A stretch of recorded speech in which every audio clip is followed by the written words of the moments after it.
Hello, bienvenue dans J'ai peur, donc j'y vais, le podcast qui t'aide à te lancer. Je suis Steph, je suis coach et j'accompagne des femmes notamment sur des thématiques de confiance en soi, d'estime de soi. Et c'est une séance avec l'une de mes clientes sur cette thématique de l'estime de soi qui m'a inspiré ce podcast d'aujourd'hui. Et déjà avant de commencer, je voudrais juste faire un petit point sur la différence entre estime de soi et confiance en soi. L'estime de soi, c'est la perception que l'on a de notre valeur en tant qu'être humain. La confiance en soi, c'est notre foi en notre capacité à agir, à faire des choses. Par exemple, je peux très bien avoir confiance en moi dans mon travail, savoir que j'ai les compétences, savoir que j'ai les connaissances, savoir que j'ai l'expérience pour réussir et accomplir mes missions au travail. Et en parallèle, avoir zéro confiance en moi dans d'autres domaines, par exemple le domaine des relations amoureuses. Et puis en parallèle, je peux avoir confiance en moi, en ma capacité, encore une fois, à agir et avoir une mauvaise estime de moi-même, penser que je mérite pas, que j'ai pas de valeur. Et c'est quelque chose de très profond, l'estime de soi. Et c'est en même temps un sujet fondamental parce que souvent, quand on a une faible estime de soi, on se compare beaucoup aux autres, qu'on se juge négativement, qu'on se critique beaucoup et on n'ose pas se lancer, par exemple, dans des projets qui vraiment nous feraient kiffer. Et finalement, l'estime de soi, évidemment, est très liée à la confiance en soi. C'est difficile d'avoir confiance en soi quand, au fond, on a une très mauvaise estime de soi. Donc c'est vraiment important de travailler l'estime de soi quand on sent qu'on a une estime de soi qui est faible. Mais souvent, on ne se rend pas compte, on ne sait pas qu'au fond, c'est parce qu'on a une mauvaise estime de nous-mêmes ou une estime de soi qui est faible qu'on a... En fait, ça se manifeste autrement au quotidien. Et souvent, mes clientes ne viennent pas me voir en me disant j'ai une mauvaise estime de moi. Non, elles viennent me voir en me disant qu'elles ont de l'anxiété au travail, qu'elles ont du mal dans leurs relations, qu'elles se dévalorisent beaucoup, ou bien qu'elles en ont marre de se comparer, qu'elles se sentent mal dans leur peau. Donc voilà, avoir une faible estime de soi, ça peut se manifester de plein de manières dans notre vie. Et c'est vraiment un sujet important du coup, mais c'est aussi un sujet complexe. Et c'est pour ça que je trouve que c'est difficile d'en parler parce qu'il n'y a pas de solution miracle, malgré ce qu'on essaye de nous faire croire. Et c'est ce qui me chagrine un petit peu, on va dire ce mot-là pour pas utiliser un mot plus fort, c'est ce qui me dégoûte un petit peu du milieu du développement personnel et notamment sur Instagram, où on te dit, en tout cas les coachs business te disent que lorsque tu donnes du contenu gratuit, par exemple comme la newsletter que j'envoie tous les mardis ou ce podcast, il faut se contenter juste de donner des petits tips, des choses superficielles, sinon entre guillemets les gens n'achèteront jamais chez toi en gros si tu donnes trop. On entend aussi qu'il faut donner des tips qui apportent des résultats rapides, entre guillemets encore une fois, pour que les gens voient un petit peu que ce que tu fais ça marche, alors qu'au final c'est affreusement superficiel et ça me rend dingue. Enfin, personnellement c'est pas du tout ma vision des choses, je ne crois pas du tout aux tips de développement personnel qui sont balancés par-ci par-là. Comme je vous le disais, je trouve que c'est très superficiel, ça donne des résultats qui sont rapides. Oui, certes, ça paraît facile, mais en fait, c'est une fausse image qu'on vous donne. Et moi, j'ai pas envie que les personnes qui me suivent pensent que c'est facile, pensent que c'est simple, alors qu'en fait, c'est pas ça.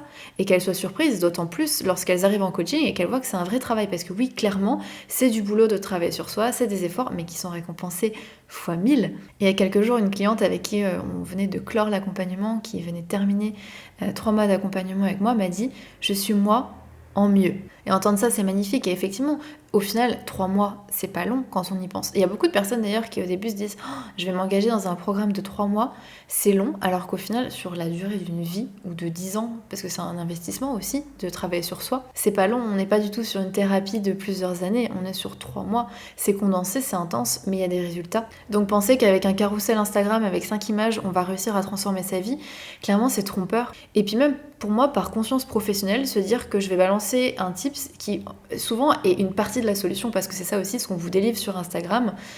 C'est une partie de la solution, c'est juste une phrase, alors qu'en fait la technique elle est beaucoup plus compliquée que ça, beaucoup plus complexe, mais ça vous donne quand même un effet peut-être de 5 minutes, peut-être de 2 semaines où ça va marcher, votre vie va changer, et puis ensuite retour à la case départ. Et moi personnellement ça me gêne. Ce qu'on propose c'est des transformations qui sont durables, c'est pas un fast-food le développement personnel. À la fin d'un coaching vous êtes autonome, vous avez des outils, vous avez des clés, et ça s'inscrit vraiment sur la durée. Du coup j'ai vraiment du mal avec ces conseils qui disent que voilà il faut donner des tips superficiels, faut pas donner d'exercices, de vrais outils. Moi je suis pas forcément d'accord avec ça.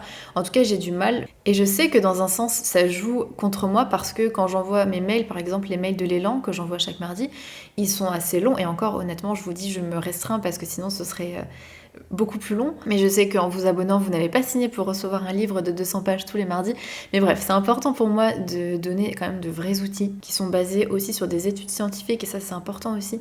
Mais je sais aussi que parce que c'est plus long que certaines newsletters, parce que c'est peut-être des choses plus compliquées à mettre en place que des mini-tips faciles du quotidien, beaucoup de gens ne prennent pas le temps de faire les exercices que je propose ou d'appliquer les conseils et c'est ok. C'est souvent le plus difficile, c'est de se motiver à appliquer les conseils. C'est aussi pour ça qu'un accompagnement est intéressant, parce que justement vous avez quelqu'un avec vous pour vous épauler dans ces moments-là. Mais je sais par les retours que je reçois, les retours de mail, les retours sur Instagram, que les personnes qui font les exercices, qui appliquent ces conseils-là, ont des résultats.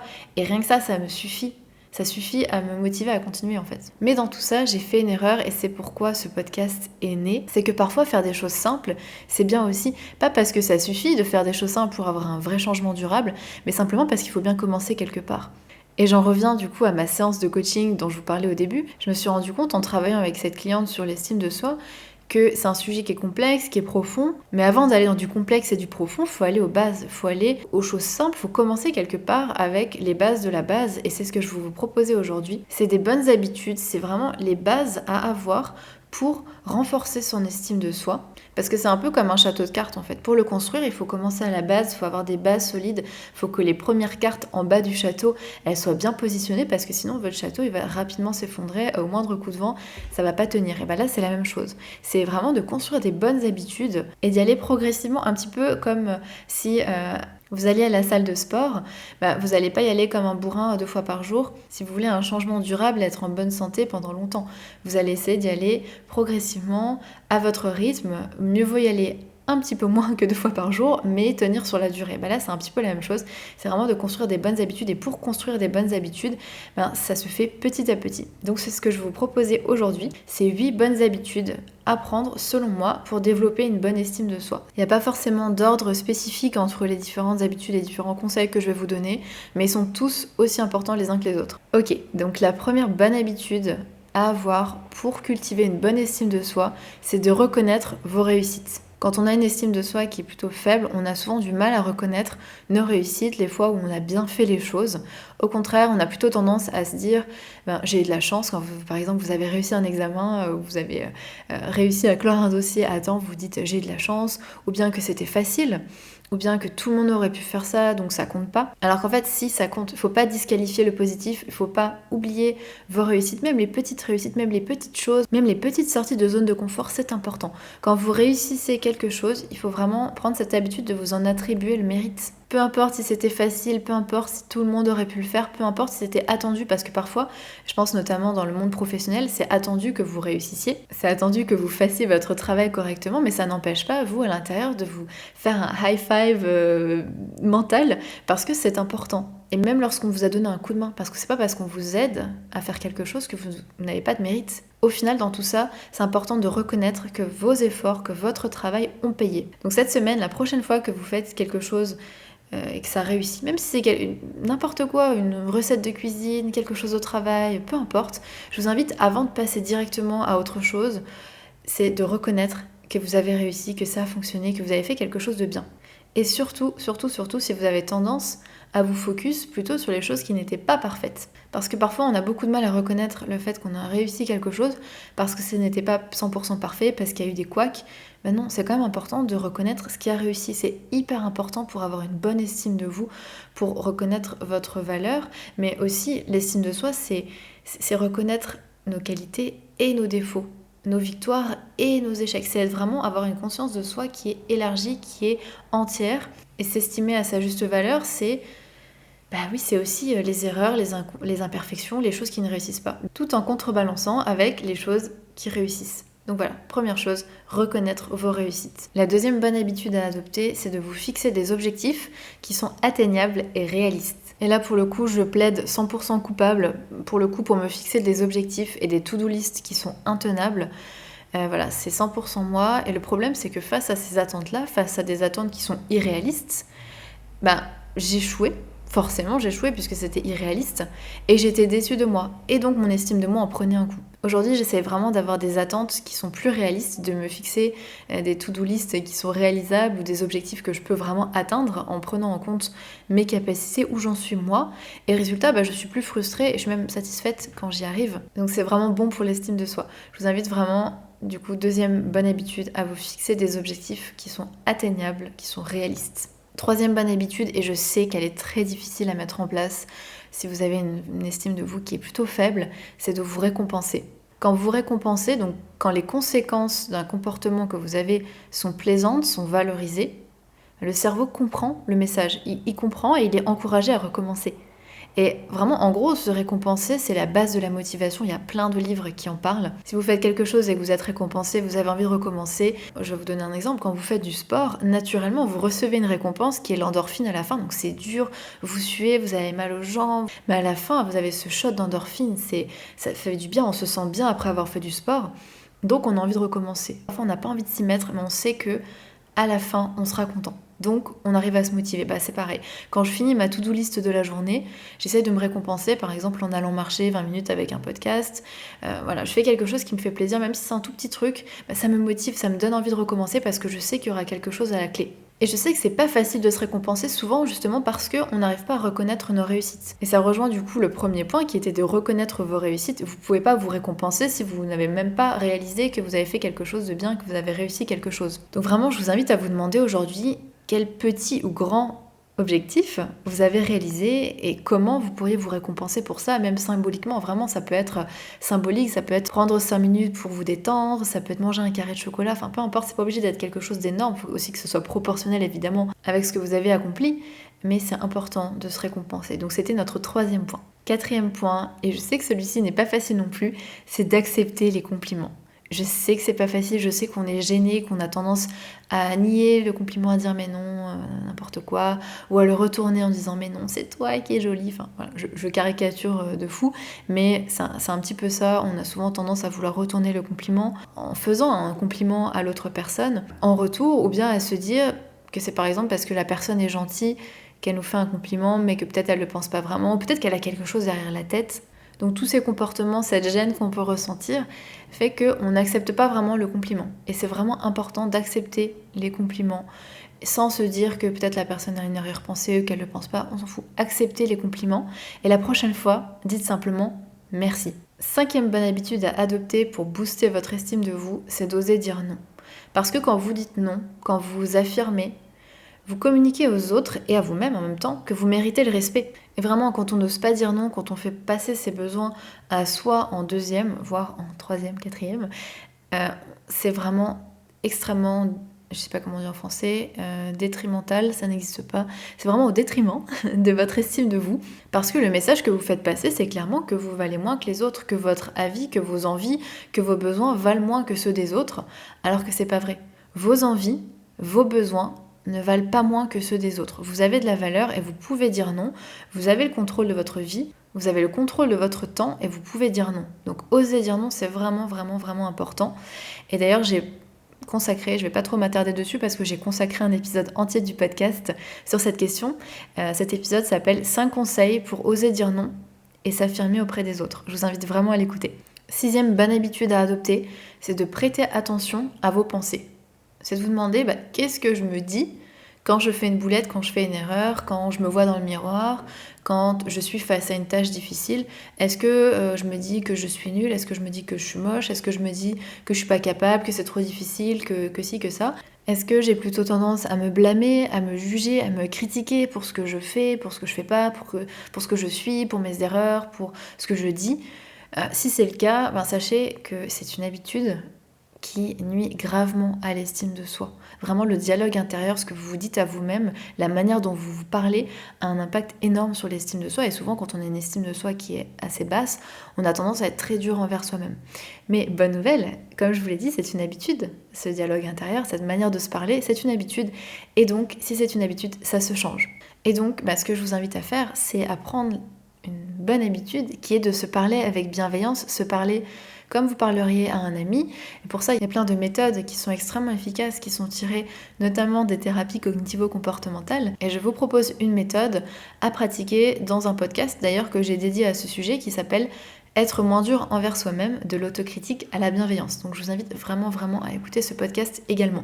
7e bonne habitude, et celle-ci, elle n'est pas facile non plus parce qu'on se rend souvent pas compte et on fonctionne beaucoup comme ça en général. Mais c'est vraiment important, c'est de faire la différence entre vos comportements, vos actions et votre valeur. Et je vais être tout à fait honnête avec vous, moi c'est une erreur que j'ai faite et qui m'a coûté très cher. C'est de baser mon estime de moi, de baser la valeur que je m'accordais, à quel point j'étais bien avec moi-même sur mes réussites. Et donc tant que je réussissais bien à l'école, tant que j'obtenais les postes que je voulais, tant que je réussissais ce que j'entreprenais, je me sentais bien, j'avais l'impression d'avoir de la valeur.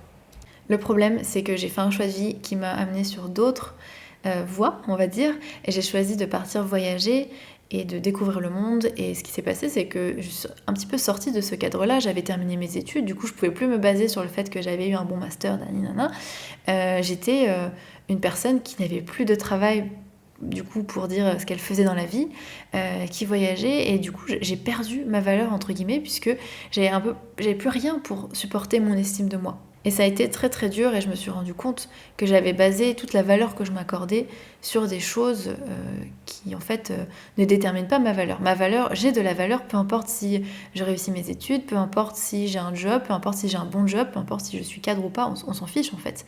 Et c'est important, même sur des plus petites choses, de ne pas tirer de conclusions sur soi-même à partir de nos actions et de nos comportements. C'est pas parce que je fais une erreur que je ne vaux rien, c'est pas parce que j'échoue, par exemple, je sais pas, si mon entreprise venait à fermer, que ça ne marche pas et que c'est un échec, ça veut pas dire que je suis nulle. Ça veut simplement dire que les actions que j'ai mises en place, les stratégies, il y a des choses que j'ai faites qui n'ont pas fonctionné. Ça veut pas dire que moi je suis un échec, ça veut pas dire que je vaux rien et que je peux pas réessayer, recommencer. Ça n'a aucun lien en fait. Donc vraiment, c'est pas parce que vous échouez que vous êtes mauvaise, que vous êtes une mauvaise personne, que vous ne valez rien, et à l'inverse.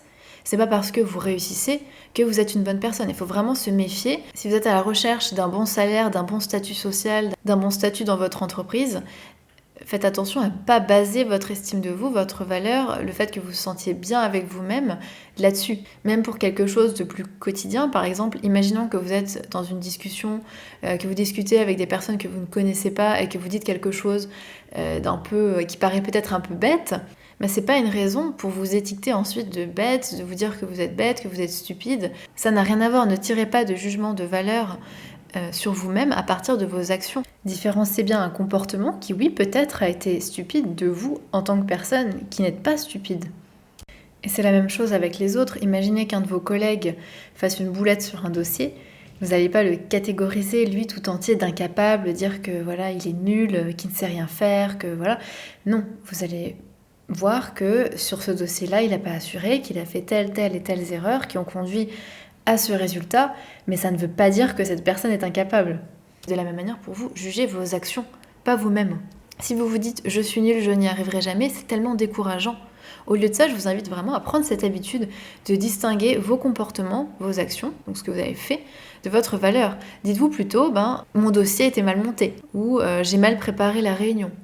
Et en fait, quand vous faites ça, déjà vous distinguez qui vous êtes de ce que vous faites, et en plus vous vous donnez l'opportunité, la chance de pouvoir vous améliorer. Parce que si vous tirez une conclusion sur vous-même en vous disant de toute façon je suis nulle, c'est pas fait pour moi, j'y arriverai jamais, vous n'allez même pas réessayer. Alors que si vous vous dites je n'ai pas assez préparé cette réunion et donc c'est pour ça que ça s'est pas hyper bien passé, vous pourrez chercher à vous améliorer, vous pourrez donc changer les choses. Et donc c'est très positif. Donc faites attention quand vous vous étiquetez, quand vous mettez une petite étiquette sur votre tête en vous disant je suis comme ci, je suis comme ça. Faites attention à ces étiquettes-là et essayez de regarder vos actions plutôt que vous, votre valeur à vous. C'est vraiment important pour l'estime de soi. Et enfin, 8e bonne habitude à prendre pour booster votre estime de vous, c'est de célébrer le chemin parcouru.